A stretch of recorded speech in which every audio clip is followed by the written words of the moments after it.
We என்றால் இதற்கு மேல் யாருமில்லை என்று பொருள். நாயகர் என்றால் தலைவன் என பொருள். இவருக்கு மேல் பெரியவர் யாரும் இல்லை என்று பொருள்படுவதால் விநாயகர் என்ற பெயர் வந்தது.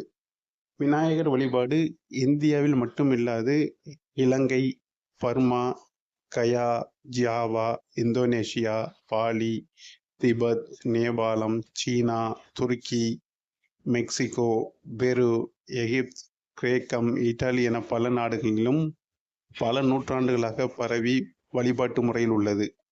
விநாயகர் பொதுவாக வில்வம், வேம்பு, மந்தாரை, அரசு, அரைநெல்லி, அத்தி, நாவல், வாகை என 9 வகை மரங்களின் கீழே காட்சி அருள்வார். காலகாலமாக புத்திர பேருக்காக இந்த 9 வகையான மரத்தின் கீழ் அமர்ந்திருக்கும் விநாயகரை பெண்களை சுற்றி வர செய்வார்கள். இவ்வாறு சுற்றி வந்தால் குறிப்பிட்ட மரங்களின் மருத்துவ குணத்தின் காரணமாகவும் விநாயகரின் இறை அருளின் காரணமாகவும் புத்திர பேறு எளிதில் கிட்டும் என்பது காலகாலமான நம்பிக்கை.